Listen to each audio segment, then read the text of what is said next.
So let's see this question. The question says the unit vector perpendicular to the plane determined by P1, minus 1, 2, Q2, 0, minus 1 and R is 0, 2, minus 1 is. तो हमें बताना है इसकी unit vector क्या होगा perpendicular के। तो देखो यहाँ पे हम की कंसेप्ट क्या यूज करेंगे। हमारा की कंसेप्ट यूज होगा प्लेन का। क्या होता है अगर नॉर्मल वेक्टर ऑफ P1 को क्रॉस करते हैं नॉर्मल वेक्टर ऑफ P2 तो जो हमारा पासिंग प्लेन है उसकी इक्वेशन आ जाती है हमारी। तो यहाँ पे भी दो प्लेन दे रखे हैं हमें इनके बताना है क्या परपेंडिकुलर प्लेन होगा उसकी क्या इक्वेशन होने वाली है। तो इसको सॉल्व करते हैं। इसके लिए यहाँ पे डिटरमिनेंट फॉर्मूला लगेगा। लेट से हमारे पास कोई भी P1 P2 दे रखे हैं। P1 मान लेते हैं हम A1x plus B1y plus C1z is equal to 0 और यहाँ पे क्या हो जाएगा हमारा A2x plus B2y plus C2z is equal to 0। तो यहाँ पे क्या होगा ये A1 A2 B1 B2 C1 and C2। तो इसके अकॉर्डिंग इसको सॉल्व करेंगे। तो देखो अभी हमें क्वेश्चन में क्या क्या दे रखा है वो देखते हैं। यहाँ पे हमें P दे रखा है Q दे रखा है और R दे रखा है। तो यहाँ से अगर मैं PQ फाइंड करूँ PQ वेक्टर क्या होगा हमारा Q vector minus P vector. तो यहाँ से 2 माइनस 1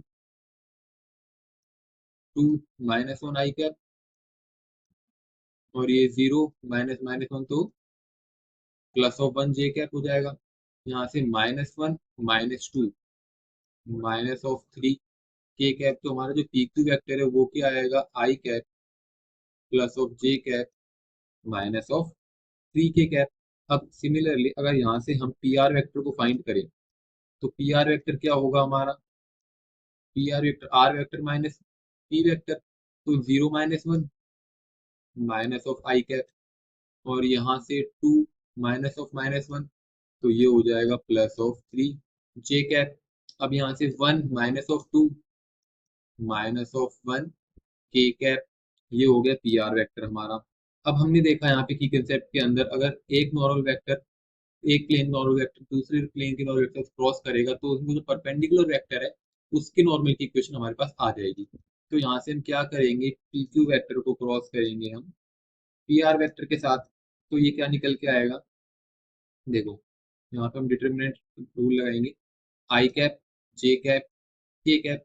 अब यहाँ पे हमारी पहली PQ वेक्टर की इक्वेशन क्या है इसके कोएफिशिएंट 1 1 माइनस 3 माइनस 1 3 माइनस 1।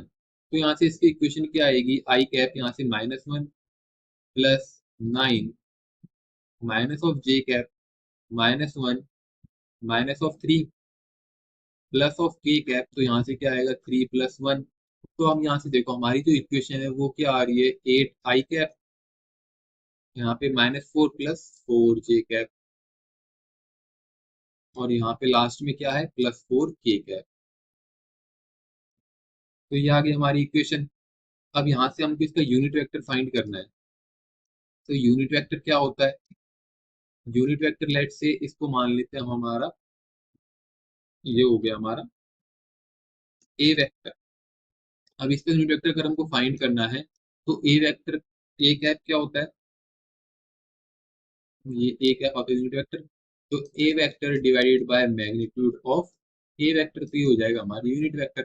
तो ए वेक्टर क्या है 8 I cap plus 4 J cap plus 4 K cap divided by root of 8 square plus 4 square plus of 4 square. तो ये क्या है 8 I cap plus 4 J cap plus 4 K cap divide by 64 plus 32 4 4 16 16 36 तो ये root of 100 आ जाएगा। तो यहाँ से जो हमारा फाइनल आंसर है वो क्या निकल के आएगा 8 I cap plus 4 J cap plus 4 K cap plus 4 K cap divided bye 10। तो ये हो गया हमारा यूनिट वेक्टर। तो ये हो जाएगा इस क्वेश्चन का answer. I hope you understood well. Best of luck.